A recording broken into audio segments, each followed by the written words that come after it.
So I kind of want to talk about something that doesn't get nearly enough credit, and that's being alone. Yeah, I know that sounds weird, right? I know alone time can sound like a little weird to some people, but maybe even uncomfortable. Just stick with me because I think being alone is one of the most powerful ways to get to know yourself, figure out what you really want, and ultimately live a life that feels truly you. So seriously, think about it.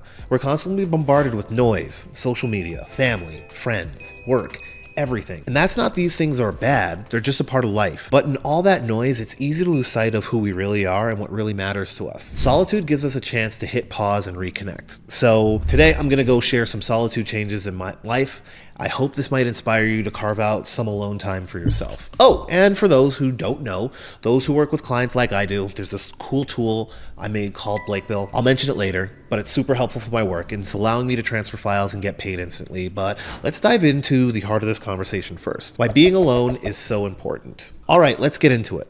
I think a lot of us are a little afraid of being alone, right? There's this weird stigma around solitude, like it's something only lonely or antisocial people do. But that couldn't be further from the truth, because in reality, alone time is where some of the biggest growth happens. When you're alone, there's no one to impress, no one to compare yourself to, and no expectations to meet. It's just you, and that can be incredibly freeing. In that space, you get to figure out who you actually are, not who you're just trying to be for everybody else. For me, alone time became crucial when I started feeling overwhelmed by all the demands of life. Work was piling up, my schedule was packed, and every day felt like it was just ticking off boxes. One day I decided to take a step back. I found a quiet spot, turned off my phone, and just sat with my thoughts. And at first it kind of felt awkward, like I didn't know what to do with myself. But, slowly I started to feel this clarity.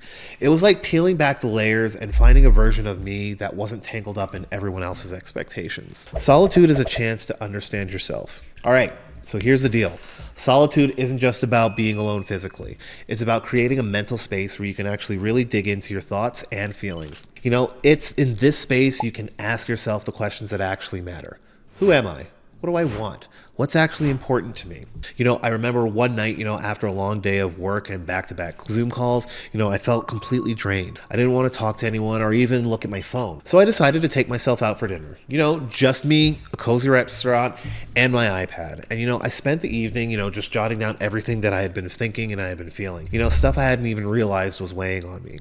And it was at that moment I had been putting too much of my energy into things that weren't really making me happy. I was saying yes to too many things, taking on projects that didn't really align with my goals, and basically running on autopilot. Solitude gave me the perspective I needed to see that. It was like hitting a mental reset button, learning to be comfortable with your own company. Okay, so if you're not used to spending time alone, I know it can feel awkward at first, but I get that. We're so used to filling up every second of our day, whether it's with social media, work, or just background noise like the TV. But there's something magical that happens when you push through that initial discomfort. Think of it like working out. The first few times you go to the gym, it's super hard, right? You feel sore, tired, and maybe even a little out of place. But the more you stick with it, the stronger you get. Alone time works the same way. The more you practice by being yourself, the more comfortable and confident you become in your own skin.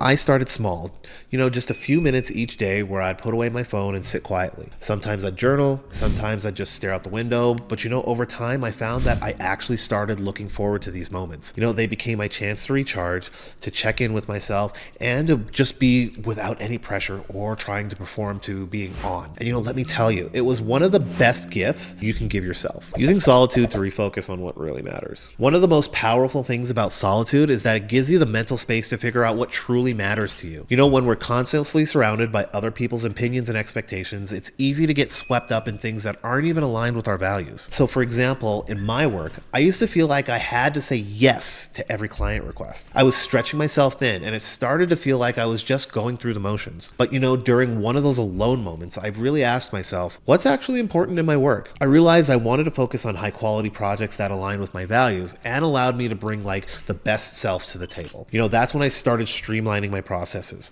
I wanted to keep things simple and efficient, which led me to Blakebill.com. With Blakebill, I could send the files to my clients and get paid right away without all the hassle. It might seem like a small thing, but it made a huge difference. It freed up my time, reduced my stress, and allowed me to focus on projects that actually truly mattered. So think about your own life. What's cluttering up your mind and what's actually mattering? Solitude is the perfect time to figure this out because there's no one else around to influence your answers. It's just you being honest with yourself. Discovering your strengths in solitude. Here's something interesting that I've learned about being alone. It can show you strengths you didn't even know you had. When you're by yourself, you're not looking for anyone else's approval. You're not trying to fit anything else into anybody else's mold. It's just you doing your thing, and that's what your unique strengths start to shine. For example, I used to doubt my ability to manage projects on my own. I thought I needed the constant feedback or validation from others. During that alone time, I realized that I'm actually good at organizing and planning. I found that I work best when I trust my own instincts and I don't overthink every little detail. This realization gave me a lot more confidence in my abilities. I stopped second guessing myself and I started trusting that I can handle things on my own. It also made me a little better of a collaborator because I wasn't constantly seeking approval. I was able to bring my strengths to the table with a lot more conviction. Solitude has an incredible way of revealing things about yourself you might not see when you're always surrounded by others. So if you're feeling unsure about your strengths, spend some time alone. Pay attention to what comes naturally to you and what makes you feel alive and where you feel the most in the zone. These are clues to your unique gifts. Using alone time to recharge and set boundaries. Let's talk about recharging. We live in a world where it's just go, go, go all the time. It's easy to feel like you have to keep up with everything and everyone. And before you know it, you're completely burnt out. Alone time is like hitting the reset button. It's your chance to breathe, to recharge, and to set boundaries around what you're willing to give yourself energy for. I used to struggle with saying no. I felt like I had to be available to everyone all the time, whether it was clients, friends, or family. Spending time alone actually helped me realize that my energy is limited and it's okay to protect it. Now, I'm much more mindful about how I spend my time and who I share my energy with. Boundaries aren't about shutting people out. They're actually about taking care of yourself so that you can show up as your best self. And those alone times help you figure out what those boundaries need to be. It's during these quiet moments that you can actually reflect on what feels good to you and what doesn't. What you can start making decisions that honor your own needs. Embracing solitude as a tool for creativity. If you're a creative person like me, this one's for you. Alone time is like fuel for creativity.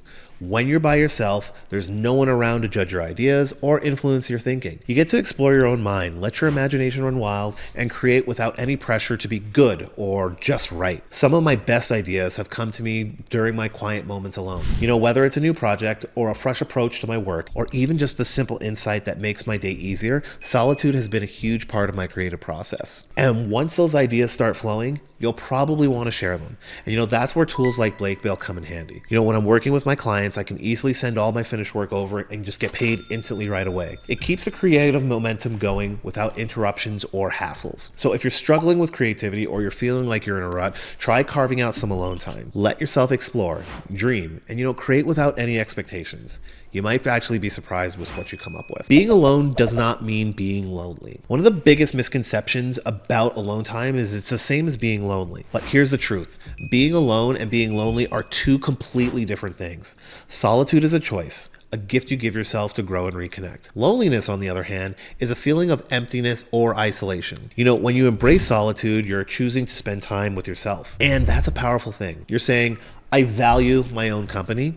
And the funny thing is, the more comfortable you become with being alone, the less likely you are to feel lonely. You realize that you're actually pretty good company. And then you start appreciating the quiet moments where it's just you. So, next time you have the opportunity to be alone, don't look at it as a negative. See it as a chance to connect with yourself on a deeper level. In those moments of solitude that you build a stronger foundation with yourself, one that'll support you in everything that you do. So there you have it. Solitude isn't about shutting yourself off from the world. It's about creating a space to reconnect with who you really are. It's about taking the time to understand yourself, discover your strengths, and setting boundaries that'll allow you to show up fully for the things that really matter. I hope this inspires you to carve out like a little time for yourself. It doesn't have to be anything big. Maybe it's just a few minutes each day, a walk alone, or a quiet evening with your thoughts. But trust me, the more practice being alone, the more you'll find it brings clarity, peace, and a deeper sense of purpose to life. And hey, if you work with clients like I do, having a streamlined process can make all the difference. That's why I use Blakebill for all my client transactions. It lets me share my work and it just lets me get paid instantly, freeing up more time for those quiet solo moments that I value so much.